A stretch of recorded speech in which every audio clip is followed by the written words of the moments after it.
question doesn't actually have a diagram of what's going on. So I can see I've got a metal cube being heated so that the side length is increasing at a rate of 0.02 centimetres per hour. Now metal will increase in size, so what we're going to do is I'm going to draw a little cube. There's one bit of my cube, another bit of my cube. I'm just going to join it up and make a cube so I can see what's going on. Now I know that each side of that cube is going to be changing. So because it's changing, it needs to be given as a variable. So I'm going to make it x as my variable for the side of the cube. Now I know that it's a cube, so all the sides are the same length, yeah? So, and you could, label them all. Let's do that there. So because they're all the same length, I'm just going to call one side x, and I can see in the question we've got centimetres. So I'm going to let the cube side equal x, and that's going to be in centimetres. I can see also I've got a time reference there, which I'm going to let be t, and I can see that that's given in hours. And that seems to be pretty much, and volume, I can see a volume there as well. So V, it makes sense because I've got centimetres on one side of this cube in the 3 dimensions. I'm going to let volume be represented by V, which will be centimetres cubed. So they're the 3 things that I'm going to be looking at. Now what I can see in the question is that I need the rate at which volume is increasing when the side is 5 centimetres. So we need to know when the side length, x, is 5 centimetres. We need to know the rate at which the volume is increasing. And it doesn't say with respect to anything else, so that would be with respect to time. So that's what we're actually after. So it's always a good idea to write that down. So once we've done that, also look at anything else that you know. And I can see that I know centimetres per hour here. And centimetres per hour would be cube length, so a change in x, over hour, which is time. So that would be a change in x with respect to a change in time. And that's 0.02 centimetres per hour.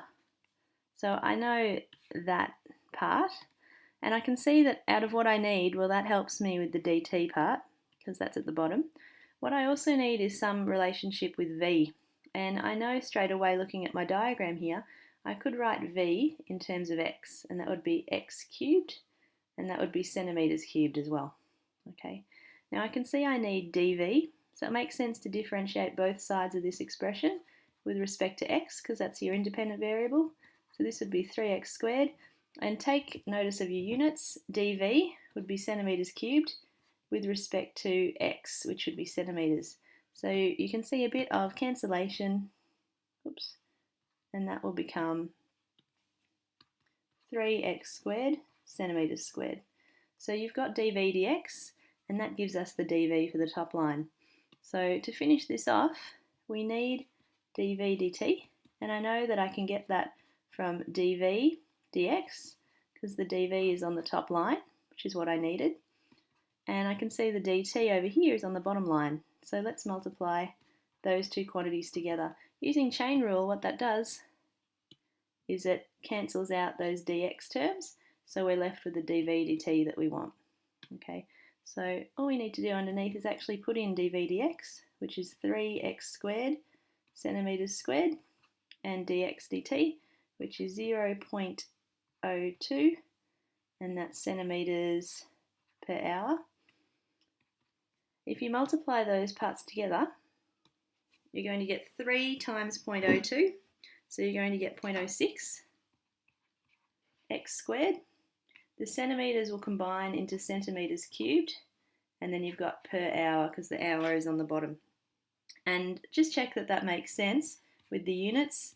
dv should be centimetres cubed, it is, and t should be hours, which it is. So we've actually found what we needed in the dv dt. Now look back at your question. What did you need? Well, you needed dv dt when x was 5 centimetres.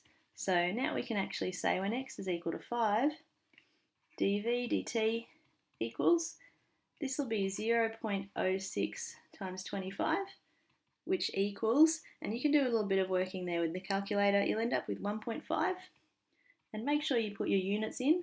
centimetres cubed per hour, which we had in dV/dt.